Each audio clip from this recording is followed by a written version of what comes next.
मेरा मुतालिबा ये है कि इस बजट में सबसे ज्यादा एलोकेशन जो है ना वो डैम्स की होनी चाहिए और डैम्स के लिए इमरजेंसी डिक्लेयर की जाए ताकि हमें पानी की बिजली मिले और सस्ती बिजली मिले। और ये इस वक्त जो आप बिजली महंगी कर रहे हैं, मुझे बताओ कौन इसको पे करेगा? ये तो आप चोरी को मजीद बढ़ा रहे हैं। इतनी महंगी बिजली ये कैसे जो ना, ये तो आप पोर्टेबिलिटी से निकाल रहे हैं, ये तो किसी की काबिल बर्दाश्त ही नहीं है। तो आपका ख्याल यह कि IMF के एडवाइस पे आप मजीद बिजली महंगी करेंगे और आपको बिल मिलेगा, तो आपकी गलतफहमी है। हमारे वक्त में समझते हैं कि जितनी भी इसके ऊपर टैक्स लगाए गए हैं, नंबर वन ये कि इस बजट में आप डैम्स के ऊपर इमरजेंसी डिक्लेयर करें और आप रिन्यूएबल जो एनर्जी है उसकी तरफ जाएं, उसके ऊपर ज्यादा से ज्यादा रिलैक्सेशन दे दें और खासकर जो इस वक्त आप IPPs के साथ इसको रीनेगोशिएट करवा दें। जो इस वक्त हमारी जो दूसरी बात है, हमने अपने दौर में एग्रीकल्चर इमरजेंसी डिक्लेयर करवाई थी। एग्रीकल्चर इमरजेंसी जो है ना, वो हमने पहली दफा उसके लिए जो फंड रखे थे वो फंड थी 277 बिलियन 277 बिलियन रुपीस एग्रीकल्चर के लिए हमने एलोकेट की थी। और अभी जो इस बजट में कोई खास एग्रीकल्चर की तरफ तवज्जो नहीं दी गई है।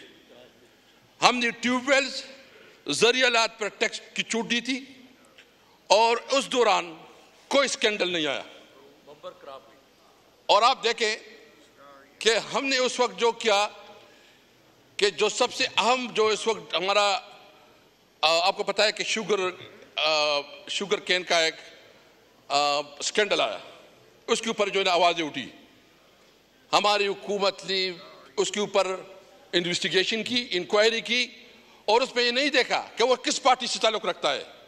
उसमें अपने पार्टी की लीडरशिप के खिलाफ भी एक्शन लिया गया और किसानों को उसका सबसे सस्ता तरीका बनाया और किसानों को पेमेंट दी गई। और पहली दफा गन्ने के काश्तकारों को एक मिसाली पेमेंट मिली।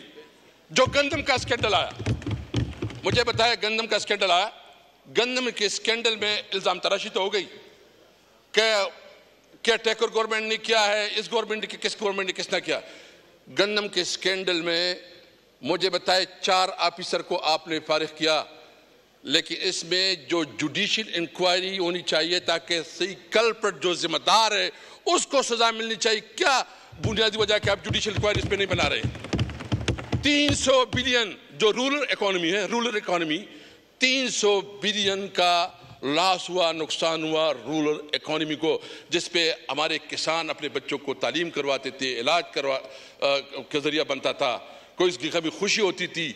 आपने किसानों की मुंह से नवाला छीन लिया और आप कहते हैं, मुझे अफसोस इस बात पे है कि मरियम बीबी टीवी पे इश्तिहारात देती है और 2-3 लड़के बैठे होते हैं और वो ड्रामाबाजी करती है कि हमें तो होगा। बताएं, उधर जाएं कि जो किसान रो रहे हैं। आप देखें कि इस वक्त जो शुगर मिल मालिकान हैं वो पेमेंट नहीं कर रहे हैं किसानों की। मैं पूछता हूं, साहब हमारे मैनेजर बैठे हैं, कोई पेमेंट नहीं हो रही है। आप ड्रामाबाजी कर रहे हैं और कह रहे हैं। मैं तो समझता हूं कि पंजाब इस वक्त सबसे बदतरीन गवर्नेंस हो रही है, उसमें जो बदतरीन इंसानी हुकूक की वायलेशन हो रही है। ये तारीख में इतनी बदतरीन हमें जड़ से नहीं की नहीं जा रहे। हम अगर कानून के अंदर रहते हुए एहतजाज करना चाहते हैं, एहतजाज नहीं करने दिया जा रहा। आप किसान को रुला रहे हैं। फैसलाबाद में हम गए, फैसलाबाद के हमारे नुमाइंदे हमारे साथ बैठे हैं। 60% आपकी इंडस्ट्री बंद हो चुकी है। हमारे दौर में हमने वहां इतना ज्यादा टेक्सटाइल इंडस्ट्री को इतना ज्यादा मराहत दी कि टेक्सटाइल इंडस्ट्री में मजदूर नहीं मिल रहे थे। हमने जो कंस्ट्रक्शन इंडस्ट्री है इनको बहुत बड़ा पैकेज दिया, इकोनॉमी उससे शुरू हो गई। मैं सिर्फ ये पूछना चाहता हूं कि सब कुछ के बावजूद वहां कहा जा रहा है कि जी बहुत बड़ी हो रही है, माशाल्लाह। क्या हो रहा है वहां? तो आपने पंजाब को पाकिस्तान ने दुनिया का सबसे बदतरीन सूबा बना दिया है। उधर जो पोजीशन हो रही है, अभी मैंने देख लिया टीवी पे कि हमारे 4 लोगों के ऊपर डीसी ने 4 लोगों के ऊपर जो है नजरबंदी का ऑर्डर जारी किया। शर्म करना चाहिए इनको। ये कहते हैं कि हम जमहूरी लोग हैं, जमहूरी मुहूर्त कोई नहीं है, ये सिविल मार्शल लॉ है पंजाब में। आए जिसने अगर करना है आए, अगर किसी ने जलसे करने हैं केपीके में हम इसको इजाजत देते हैं। आपसे तो कोई काम नहीं। अच्छा, बॉर्डर की बात हो रही है, बॉर्डर के ऊपर कहते हैं स्मगलिंग हो रही है। भाईजान, मैं आपसे पूछता हूं कि जब हमारा, आपको पता है सेक्रेटरी साहब बैठे हैं, हमारे को बहुत मुअज़्ज़ज़ लोग यहाँ बैठे हैं जो हमारे साथ थे उस वक्त, हमने बॉर्डर के ऊपर एक स्पेशल कमेटी बनाई। हमने अंगूरडा पे, खरलाची पे और गुलाम खान पे हमने बिजनेस शुरू किया। उस वक्त कोई 400-500 मिलियन डॉलर से लेके हमने 1.7 बिलियन डॉलर तक अफगानिस्तान के साथ तजारत शुरू की, एक्टिविटी शुरू थी। हम अफगानिस्तान के लिए हमने टारगेट रखा था कि हम 3 बिलियन डॉलर तक हम पहुंचाएंगे, लेकिन ये हुकूमत आई, अफगानिस्तान के साथ आपका कारोबार रुक गया। जो हमारे सेंट्रल एशिया के साथ तवक्कुआत थी, सेंट्रल एशिया के साथ आपने कारोबार खत्म किया। आपने अफगानिस्तान, ये जो बॉर्डर पे जो लोग बैठे हुए हैं इस वक्त, पूरे बॉर्डर पे लोग एहतजाज कर रहे हैं, और एहतजाज भी किया, मेरे हमें भी कहा, तो आप तो वहां एक नया जंग शुरू करना चाहते हो। वहां तो बददमनी की बहुत सूरत हाल है, और ये जानबूझकर किया जा रहा है ताकि जवाब पैदा किया जाए, और पाकिस्तान में अनकॉन्स्टिट्यूशनल कोई एक्ट क्रिएट करा जा रहा है। मैं बताता हूं जी, हम इस इलाके के लोग, हमें पता है, जो लोग अफगानिस्तान को डील करते हैं, जो लोग फाटा को डील करते हैं, और फाटा के क्या हुआ, जो आपकी कमिटमेंट थी, आपने FCA वार्ड में 3% नहीं दिया। आपने मर्जर के लिए जो आपकी कमिटमेंट थी कि ये पार्लियामेंट ने कमिटमेंट की थी, पार्लियामेंट ने, कि हम 10,000 बिलियन देंगे, हर साल 100 बिलियन दी जाएगी, 110 अरब, अभी तक 103 अरब मिले हैं, 130, और अभी बजट में सिर्फ 64 अरब रखे हैं, 64 अरब। मैं अमीर मकाम साहब से भी पूछता हूँ, आप इस हुकूमत में बैठे हैं, आपकी सूबे के सबसे ज्यादा आपकी हुकूक पर डाका डाला जाता है, कैबिनेट में नहीं बोलते आप। आपको बोलना चाहिए कि जो आपकी कमिटमेंट है उस कमिटमेंट को आप पूरा करें। उधर जो 100 बिलियन के बजाय सिर्फ 64 बिलियन रखा गया है। आपने अफगानिस्तान के साथ उन लोगों का कारोबार खत्म किया, बिजनेस खत्म किया। क्या वो खाक खाएंगे? क्या वो शाम पे का खाक खाएंगे? क्या वो इंसान नहीं है? क्या आप इसको इंसान नहीं समझते? मुझे पता है, जो अफगानिस्तान को डील करते उसको समझ ही नहीं है, उसके पास वो जहन नहीं है। वो अगर तुमसे नहीं हल होता, हम ऑफर कर रहे हैं कि अफगानिस्तान की हुकूमत के साथ हम बात करेंगे, कर सकते हैं। हम इमरान खान की बहुत बड़ा रिस्पेक्ट है अफगानिस्तान में, उसके ताल्लुकात को इस्तेमाल कर सकते हैं। मैं बजाते खुद मौलाना फजल रहमान साहब से रिक्वेस्ट करूंगा कि आप हमारे साथ अफगानिस्तान मामलात को सुलझाने के लिए, महमूद जगज़ई साहब से हम रिक्वेस्ट कर लेंगे कि आए। लेकिन जो तरीका आप अडॉप्ट कर रहे हैं और अफगानिस्तान के साथ दुश्मनी का एक नया दौर शुरू कर रहे हैं, ये काबिल मुज़म्मत है। किसी तौर पर हम इसको नहीं मानते और हम समझते हैं। मैं सबसे पूछता हूं, हमारे कबायली एमएनए जहां बैठे हैं, हम किसी सूरत पे अपने इलाके में जंग नहीं चाहते। हम नहीं चाहते अपने सूबे में, हम नहीं चाहते और बताते नहीं।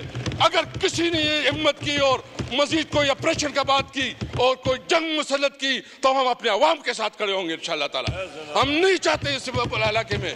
और ये जो आप कहते हैं कि आपने जंग मुसल्लत करेंगे, हमें अमन चाहिए, अमन। हमें अमन चाहिए, हमें किताब और कलम चाहिए, हमारे बच्चों के लिए रोजगार चाहिए। हम अपने बच्चों के लिए रोजगार चाहते हैं और इसके लिए हम इंशाअल्लाह ताला जरगे मुनक्कद कर रहे हैं। जब भी इसको हम जरगा करेंगे, मैं एक बात बिल्कुल खुल कर कहना चाहता हूं कि अगर किसी की ये गलत फहमी है, खुदा की कसम मैं दिल से कहता हूं, हमारी लाशों से जाएगी, कोई जंग होगी तो हमारी लाशों पे जाएगी। इस तरह नहीं हो सकता। हम कोई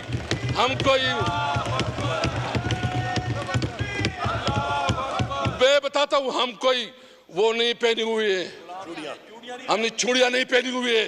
हमारी शराफत को और हमारी इसको आप बुरा ना ले। बताते हैं कि आप फिर किस तरह आपको शिकस्त होती है, हम नहीं मानते। और ये जो कहते हैं, मैं तजवीज़ देता हूं कि बेहतर ये, कल जो ईरान की सफीर ने एक तजवीज़ दी है और वो तजवीज़ ये है कि आप बॉर्डर के ऊपर इकोनॉमी वो बनाए, कॉरिडोर, इकोनॉमी कॉरिडोर बनाए। तो मेरा मुतालिबा है कि आप इकोनॉमी कॉरिडोर बनाए ईरान के साथ, आप इकोनॉमी कॉरिडोर बनाए चाइना के साथ, आप इकोनॉमी कॉरिडोर बनाए अफगानिस्तान के साथ।